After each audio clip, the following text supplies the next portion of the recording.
Bonjour à tous, aujourd'hui je vais vous parler de la charge d'un condensateur soumis à un échelon de tension. C'est la capsule 2, vous devez absolument être capable de tout faire. C'est la résolution type d'un sujet de baccalauréat.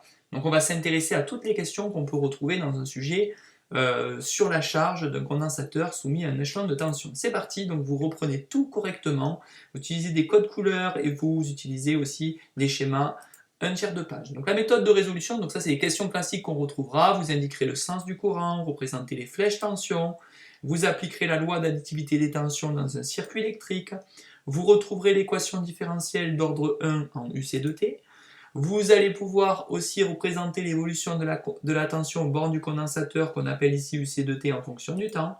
Vous allez devoir aussi retrouver graphiquement la constante de temps par la méthode des 63% de E ou la méthode de la tangente à l'origine. Et puis pour finir, vous trouverez l'expression de l'intensité I de T et vous représenterez cette évolution I de T et interpréter son signe.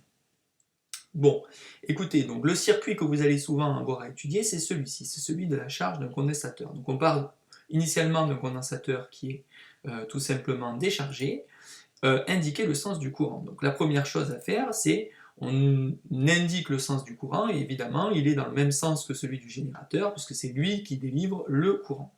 Et puis ensuite, vous allez devoir indiquer les flèches tension. Pour indiquer les flèches tension, c'est de la manière suivante. Donc la flèche tension pour le générateur est bien dans le même sens que le courant, tout va bien. Et par contre, comme nous avons ici une résistance et comme nous avons ici un condensateur, eh bien, nous devons mettre la flèche tension dans le sens opposé au courant parce que ce sont deux récepteurs. Donc la tension UR sera bien dans le sens contraire de I de T, et le condensateur est aussi toujours en convention récepteur, donc la flèche est bien dirigée dans le sens contraire du courant. Donc voici les deux flèches tension qu'il faut savoir dessiner. Ensuite, vous allez devoir être capable d'appliquer la loi d'additivité des tensions dans un circuit électrique. Donc qu'est-ce que c'est la loi d'additivité des tensions? C'est ce qu'on apprend en quatrième. En quatrième, on dit que la somme des tensions aux bornes d'un générateur est égale à la somme des tensions aux bornes des récepteurs. Donc ici, on a un seul générateur, donc c'est E, et est égal à la somme des tensions aux bornes des récepteurs, donc c'est UR plus UC. Donc en réalité, la loi d'additivité des tensions, ça va nous donner E égale UR de T plus UC de T. Ensuite, quand nous avons écrit ça, vous devez vous rappeler par cœur que la loi d'Ohm s'écrit sous la forme UR de T égale RI de T. Je vous rappelle qu'ici, vous devez faire très attention à l'écriture. Grand E, il est majuscule parce que la force électromotrice ne dépend pas du temps. Par contre, UR et UC, ce sont des tensions qui dépendent du temps. Donc, il faut les mettre en minuscules. On prendra donc l'habitude de mettre des majuscules comme grand C, grand R, grand E, quand ce sont des constantes qui ne dépendent pas du temps. Et on utilisera les minuscules quand ce sont des variables qui dépendent du temps. Donc maintenant que nous avons dit ça, on peut réinjecter la loi d'Ohm RI dans évidemment l'expression précédente et on retrouve une expression qui lie l'intensité et la tension. Le but du jeu, c'est d'avoir une équation différentielle en UC de T. Donc il ne faudrait ici que du UC de T. Pour cela, on a ici trois relations. Laquelle va-t-on utiliser pour avoir que du UC de T? On pourrait utiliser par exemple la troisième. I de T, c'est égal à CDUC sur dt. Donc ça, il nous faudra l'injecter ici, et ensuite on aura bien une expression en D2UC et UC, pour avoir une équation différentielle. Donc regardons un petit peu ce que cela donne.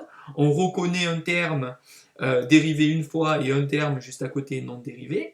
La méthode la plus courante consiste à enlever devant l'ordre ici 1 ce qu'il y a. Donc on va tout diviser par RC. Ce qui va nous permettre d'avoir D2UC sur dt plus 1 sur RC UC de T égale E sur RC. C'est ce qu'on appelle ici une équation différentielle d'ordre 1 en UC de T. Donc regardons un tout petit peu, on réécrit ce qu'on vient de trouver. La petite astuce consiste à utiliser une constante de temps qu'on appelle le taux. Taux c'est égal à RC. Donc on réécrit ça en écrivant taux, la constante de temps, et c'est égal à RC. Donc elle s'exprime en secondes, c'est vraiment quelque chose de très important à retenir. Donc maintenant que nous avons trouvé une équation différentielle toujours du premier ordre, avec second membre, alors vous ne mettez pas le E, avec second membre, ça ira très bien s'il n'y a pas le E. Donc ici on a bien le second membre, et ici du premier ordre, pourquoi? Parce que c'est une dérivée première par rapport au temps de UC. Donc une fois qu'on a écrit ça, on sait certaines choses en mathématiques. On sait en mathématiques que si on a une dérivée première plus alpha y égale 0, alors la solution est de la forme y égale a exponentielle moins alpha x.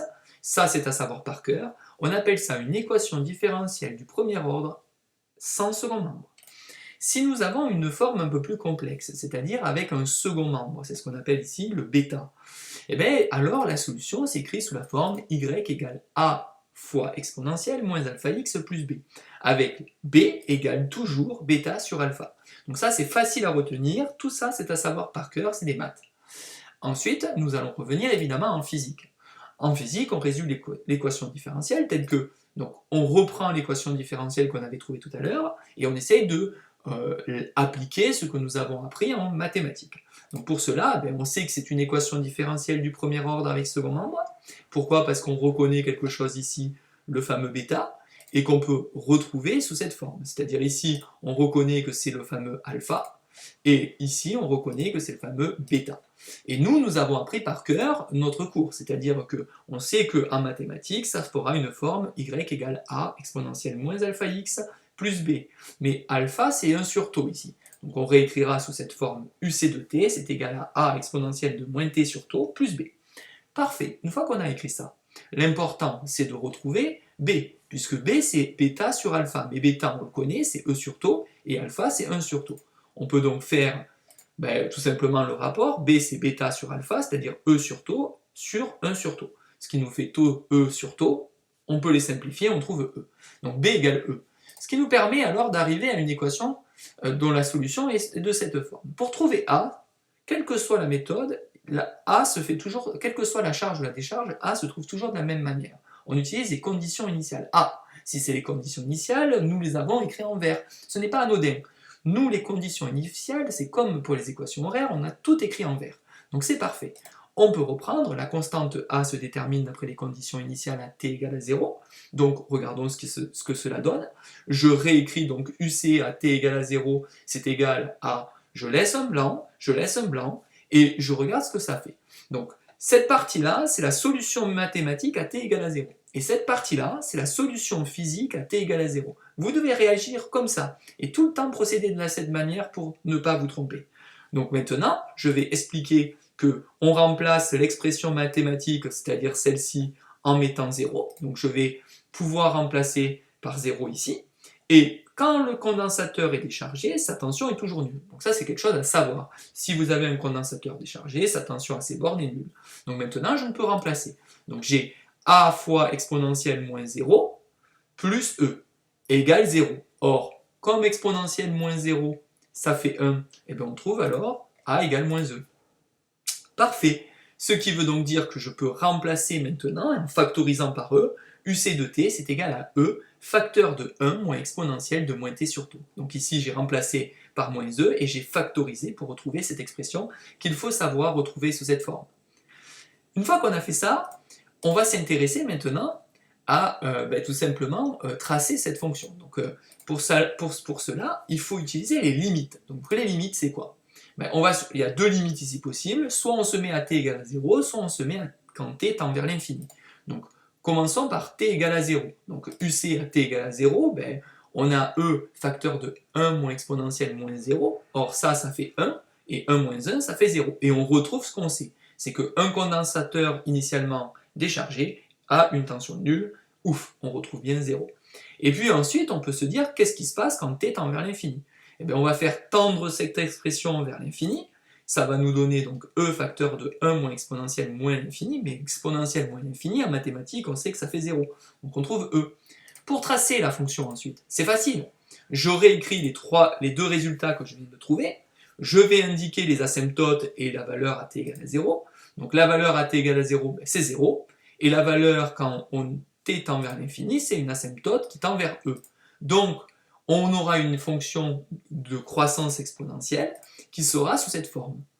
Donc maintenant, on peut retrouver la constante de temps grâce à un graphique. Donc pour cela, c'est facile.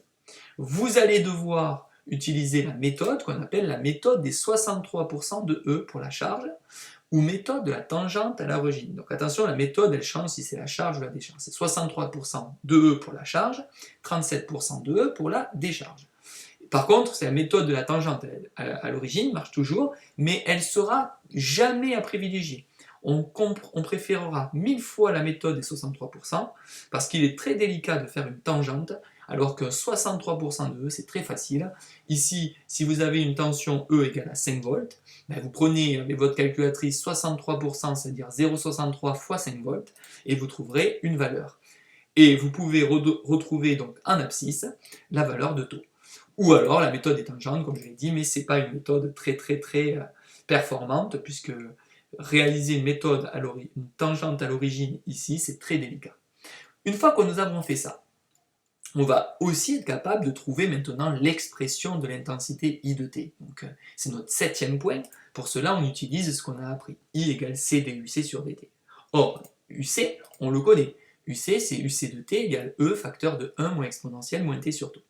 Ok, super. Donc ça, c'est connu. Et du coup, à partir de là, on peut injecter UC dans d de UC sur dt. Dans un premier temps, je vous propose de déterminer la dérivée de cette expression, et ensuite de multiplier par C pour avoir l'intensité. Donc d de UC par rapport au temps, c'est la dérivée de ce truc-là. J'ai tout simplement factorisé le E, on a ça. Donc c'est pour tout simplement vous rappeler qu'une constante, eh bien forcément c'est nul, la dérivée, et une fois qu'on a ça, on se retrouve avec une expression facile à dériver, ça nous fait E sur taux exponentielle de moins 1 sur taux t. Bon, et une fois qu'on a ça, on peut maintenant le multiplier par C. Ça va nous donner I de t, c'est égal à C, E sur taux, exponentielle de moins t sur taux. Et ça nous donne donc une relation beaucoup plus facile, puisque taux c'est RC, j'ai remplacé, les C se simplifient, on retrouve donc une expression I de t. I de t est à savoir retrouver, c'est donc cette fonction. À partir de là, on va vous demander de savoir la dessiner, cette intensité. Regardons un petit peu. AT égale à 0, donc on va prendre les deux conditions limites. AT égale à 0, on se retrouve avec E sur R exponentielle de moins 0, ça fait bien E sur R. Et quand t tend vers l'infini, on trouve 0. Donc on voit bien déjà que le signe de l'intensité est intéressant ici. On avait vu précédemment que l'intensité dans la capsule 1 était positive, on avait tout fait pour que la convention soit respectée, et ça marche. On a ici une intensité qui va décroître exponentiellement jusqu'à atteindre la charge du condensateur, et c'est-à-dire son intensité devient nulle. Donc ça c'est très important à retenir, lorsque le condensateur est chargé, l'intensité est nulle. Voilà.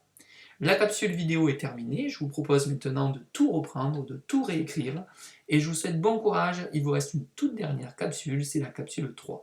Bon courage à vous.